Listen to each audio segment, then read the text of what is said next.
Hello friends, ഞാൻ നിങ്ങളുടെ സ്വന്തം ആനി റോയ്സ്. പിക്കാർട്സിൻ്റെ ഇന്നത്തെ വീഡിയോയിലേക്ക് എല്ലാവർക്കും സ്വാഗതം.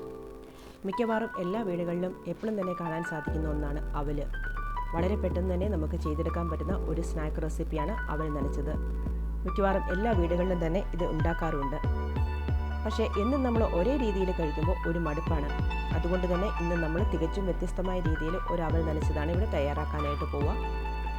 അപ്പോൾ വീഡിയോയിലേക്ക് പോകുന്നതിന് മുന്നായി നമ്മളെപ്പോഴും പറയും പോലെ നമ്മുടെ ഈ ചാനൽ ഇതുവരെയും സബ്സ്ക്രൈബ് ചെയ്യാത്തവർ പ്ലീസ് ഒന്ന് സബ്സ്ക്രൈബ് ചെയ്ത് സപ്പോർട്ട് ചെയ്യണേ.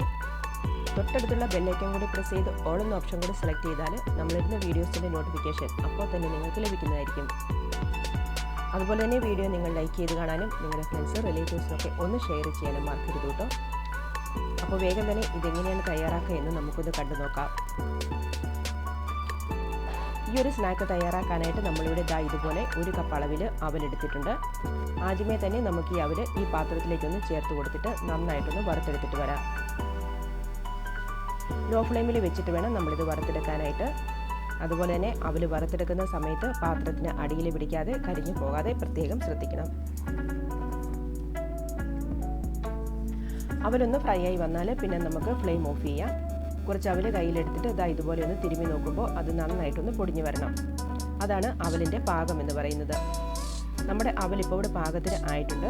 ഈ സമയത്ത് നമുക്ക് ഫ്ലെയിം ഓഫ് ചെയ്തിട്ട് ഇത് വേറൊരു പാത്രത്തിലേക്കൊന്ന് മാറ്റാം. ഇനിയിപ്പോൾ നമ്മളിവിടെ ഒരു 1/2 കപ്പ് അളവിൽ ശർക്കര ചീകിയത് എടുത്തിട്ടുണ്ട്. കല്ലും മണ്ണും ഒന്നും ഇല്ലാത്ത നല്ല ശർക്കരയാണ് നമ്മളിവിടെ എടുത്തിരിക്കുക. ഇത് നമുക്ക് ഈ അവലിലേക്കൊന്ന് ചേർത്ത് കൊടുക്കാം. എന്നിട്ട് നമുക്ക് ഈ അവൽ ശർക്കരയും കൂടി നന്നായിട്ടൊന്ന് തിരുമ്മി യോജിപ്പിച്ചെടുക്കാം.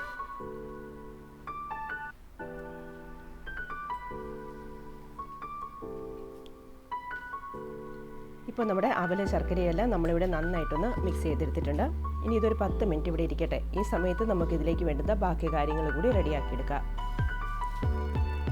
നമ്മളിവിടെ 1 ടീസ്പൂണോളം അളവിൽ നെയ്യ് എടുത്തിട്ടുണ്ട്. ഈ നെയ്യൊന്ന് ചൂടായി വരുമ്പോഴേക്കും നമ്മളിതിലേക്ക് ചേർത്ത് കൊടുക്കുന്നത് ഇതുപോലെ ഒരു ഏത്തപ്പഴം വട്ടത്തിൽ ചെറുതായിട്ട് അരിഞ്ഞെടുത്തതാണ്. ഇത് നമുക്ക് ഒരുപാട് വെന്ത് കുഴിഞ്ഞു പോകാതെ ചെറുതായിട്ടൊന്ന് വഴറ്റിയെടുക്കാം.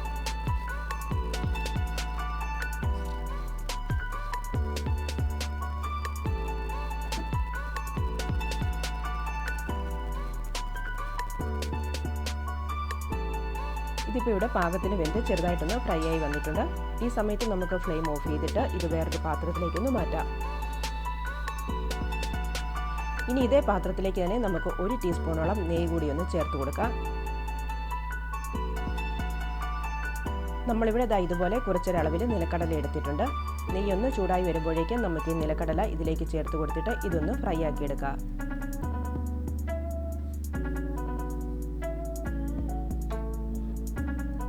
ഇതൊന്ന് ഫ്രൈ ആയി വരുമ്പോഴേക്കും നമുക്കിതിലേക്ക് കുറച്ച് കാഷ്നട്ട്സ് കൂടി ചേർത്ത് കൊടുത്തിട്ട് ഇതുകൂടി ഒന്ന് ഫ്രൈ ചെയ്തെടുക്കാം. നമ്മുടെ കാഷ്നട്ട്സിൻ്റെ കളർ ഒന്ന് ചേഞ്ച് ആയി വരുമ്പോഴേക്കും നമുക്കിതിലേക്ക് കുറച്ച് ഉണക്കമുന്തിരി കൂടി ചേർത്ത് കൊടുക്കാം.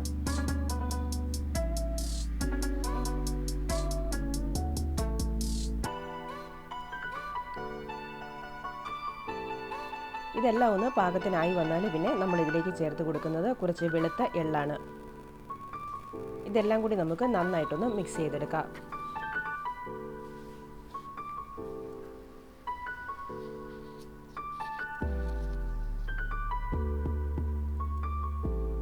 ഇനിയിപ്പോൾ നമ്മളിതിലേക്ക് ചേർത്ത് കൊടുക്കുന്നത് ഇതുപോലെ 1 കപ്പ് അളവിൽ തേങ്ങ ചിരകിയതാണ്. ഇതുകൂടി ചേർത്തിട്ട് നമുക്കിത് 1 മിനിറ്റ് ഒന്ന് നന്നായിട്ട് ഇളക്കിയെടുക്കാം. 1 മിനിറ്റൊക്കെ ആകുമ്പോഴേക്കും തേങ്ങയുടെ വെള്ളമൊക്കെ ഒന്ന് വറ്റി ഇതൊന്ന് ഫ്രൈ ആയി വരും.